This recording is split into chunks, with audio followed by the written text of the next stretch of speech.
కానీ వీళ్ళు ఇక్కడే ఆలోచిస్తున్నారు, ఎగ్జామ్ పెడుతున్నారు, ఎగ్జామ్ రాస్తున్నారు. కానీ దాని తర్వాత ఏం జరుగుతుంది ఎవరికైనా తెలుసా? విత్ మై ప్రూఫ్తో నేను ప్రూవ్ చేస్తాను. 2011 నోటిఫికేషన్ అనేది వచ్చింది ఏపీఎస్ గ్రూప్ 1కి సంబంధించి. ఆ రోజు అందరూ కూడా అవతల వైపు లాయర్ గవర్నమెంట్ పెట్టింది హరీష్ సాల్వే గారు. ఆయన ఇండియాలోనే టాప్ మోస్ట్ అడ్వకేట్. ఇక్కడ యువతల వైపు పిటిషనర్ తరపున వెళ్ళినటువంటి లాయర్ మన గౌరవనీయులైనటువంటి సుధీర్ గారు. అప్పుడు అందరూ ఏమనుకున్నారంటే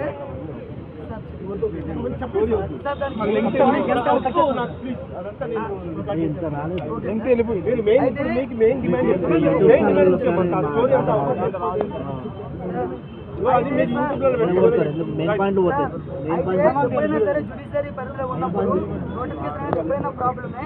2011 ఎగ్జామ్ జరిగినప్పుడు కూడా 2016 రీ ఎగ్జామ్ అనేది వచ్చింది. 2018 ఆల్మోస్ట్ అందరూ కూడా జాయిన్ అవ్వడం అనేది జరిగింది ఉద్యోగాల్లో. కానీ వాళ్ళ ఉద్యోగానికి భద్రత అనేది లేదు. కేవలం అది ఏంటంటే ట్రాన్స్లేషన్ మిస్టేక్స్ అనేది ఒకటి, ఎగ్జామ్ అనేది 2 times కరెక్షన్ చేశారనే పాయింట్ వల్ల ఉద్యోగానికి భద్రత లేదు. ఈరోజు ఆ ఉద్యోగాలు చేస్తున్న వాళ్ళని కోర్టులో కేసు అనేది ఉండి ఉద్యోగ నియామకాలు జరిగితే ఎలాంటి ఇంపాక్ట్ ఉంటుంది అనేది వాళ్ళని అడిగితే చెప్తారు. కాబట్టి ఈరోజు రోస్టర్ కేసు అనేది సుప్రీంకోర్టు రీసెంట్గా ఒక జడ్జిమెంట్ చెప్పింది. ఏంటంటే ఒక్కసారి నోటిఫికేషన్ ఇష్యూ చేసిన తరువాత దానిలో ఒక్క చేంజ్ చేసినా సరే ఉద్యోగ నియామకాలు జరిగిన వాళ్ళ ఉద్యోగాలు చేసి 8 సంవత్సరాలు అయినప్పటికీ కూడా నోటిఫికేషన్ అనేది రద్దు చేయబడుతుంది, నియామకాలు అనేవి రద్దు చేయబడతాయి అని సుప్రీంకోర్టు గౌరవ జడ్జి గారు ధర్మాసనం అది కూడా సీజే గారు చెప్పారు ఆ జడ్జిమెంట్. సో అలాంటి జడ్జిమెంట్స్ అన్ని మన దగ్గర పెట్టుకొని ఎగ్జామ్ రాస్తామని అంతవరకు కరెక్ట్ ఆలోచించాలి.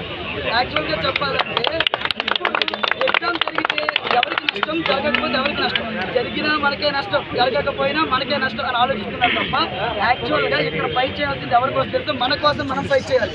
ఓ సిద్ధికన్న వస్తాడు, హేమంత్ అన్న వస్తాడు, ఫైట్ చేస్తారనడం కరెక్ట్ కాదు. మన ఉద్యోగాలకు మన భద్రత కోసం ప్రతి ఒక్కరికి ఇందులో రెస్పాన్సిబిలిటీ ఉండాలి, ఒకరికని కాదు.